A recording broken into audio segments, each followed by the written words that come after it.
Assalamualaikum warahmatullahi wabarakatuh. Saya Elsa Lestari. Saya ingin mempresentasikan tentang tren sekuler linear sebagai bagian dari analisis time series. Saya akan membahas tentang time series, yaitu yang pertama data time series, yaitu deret waktu atau historis. Data time series adalah data yang terdiri dari satu objek namun terdiri dari beberapa waktu periode seperti harian, bulanan, triwulan, dan tahunan. Misalnya, data jumlah pasien rawat inap di sebuah rumah sakit tahun 2010 sampai 2017 objeknya hanya satu, jumlah pasien rawat inap, namun disajikan dalam beberapa periode dari tahun 2010 sampai 2017 secara triwulan. Yang kedua ada data silang, cross section. Data silang adalah data yang terdiri dari beberapa objek yang dikumpulkan pada suatu waktu saja, tidak seperti data time series yang terdiri dari beberapa periode waktu. Yang ketiga ada data panel, port data. Data panel adalah data gabungan antara data time series dengan data cross section. Dikatakan data gabungan karena data ini terdiri atas beberapa objek atau subjek-objek dalam beberapa periode waktu. Selanjutnya ada deret waktu, time series. Deret berkala atau runtun waktu adalah serangkaian pengamatan terhadap peristiwa, kejadian atau variabel yang diambil dari waktu ke waktu, dicatat secara teliti menurut urutan waktu terjadinya, kemudian disusun sebagai statistik sebagai data berkala. Misal, data PDB atau GDP, Gross Domestic Product, perkembangan produksi, indeks harga konsumen, indeks harga saham, hasil penjualan, jumlah penduduk, dan lain-lain. Dari suatu runtun waktu akan dapat diketahui pola perkembangan suatu peristiwa, kejadian, atau variabel. Jika perkembangan suatu peristiwa mengikuti suatu pola yang teratur, maka berdasarkan pola perkembangan tersebut akan dapat diramalkan peristiwa yang bakal terjadi di masa yang akan datang. Selanjutnya, karakteristik time series. Terdapat gerakan-gerakan khas atau variation yang beberapa di antaranya atau seluruhnya terdapat dalam berbagai tingkat yang berbeda. Analisis dari gerakan-gerakan ini sangat penting dalam berbagai hal. Salah satu di antaranya adalah meramalkan forecasting, gerakan-gerakan yang akan datang.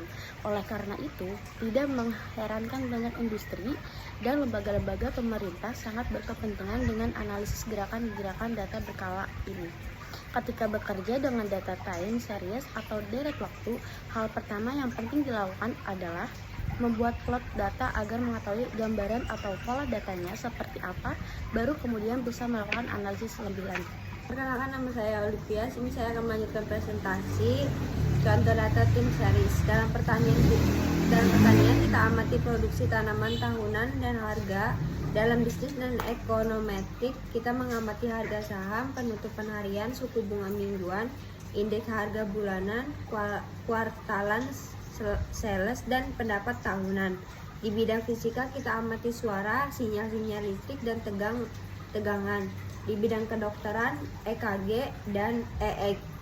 Pola data time series ada tren, siklikal, musiman, tak beraturan. Tren yaitu komponen jangka panjang yang mendasari pertumbuhan atau penurunan suatu data runtun waktu, merupakan pergerakan data sedikit demi sedikit meningkat atau menurun. Kedua, siklikal yaitu suatu pola dalam data yang terjadi setiap beberapa tahun, fluktuasi atau siklus dari data runtun waktu akibat perubahan kondisi ekonomi. 3. Musiman yaitu pola data yang berulang pada kurun waktu tertentu, fluktuasi musiman dan sering dijumpai pada data kuartalan, bulanan, atau mingguan.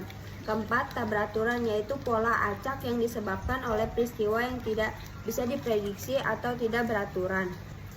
Kegunaan analisis time series. 1. Untuk peramalan atau forecasting, suatu proses untuk memprediksi kejadian masa depan, menjadi dasar untuk mengambil keputusan di bidang production, inventory, personal, dan fasilitas. Perkenalkan, saya Sri Rahayu. Saya akan melanjutkan materi sebelumnya.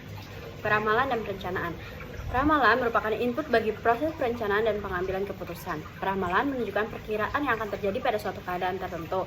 Sebaliknya, perencanaan menggunakan ramalan tersebut untuk membantu para pengambil keputusan dalam memilih alternatif terbaik. Dengan demikian, suatu ramalan mencoba untuk memperkirakan apa yang akan terjadi, sedangkan perencanaan adalah upaya para pengambil keputusan untuk dapat mempengaruhi hasil yang akan terjadi melalui berbagai strategis, misalnya rencana promosi, distribusi, dan lain-lain. Di sini ada contoh pemodelan fungsi tren linear, metode semi rata-rata. Penentuan persamaan tren linear Y sama dengan A ditambah BX dalam metode semi rata-rata setengah rata-rata dilakukan dengan tahap-tahapan berikut. 1. Bagilah data berkala menjadi dua kelompok yang sama banyak. Katakanlah kelompok 1 K1 dan kelompok 2 K2. 2. Tentukan rata-rata hitungan masing-masing kelompok A1 dan A2. 3. Tentukan tahun atau waktu dasar untuk masing-masing kelompok. Tahun dasar yang dipilih merupakan titik tengah pada masing-masing kelompok. 4.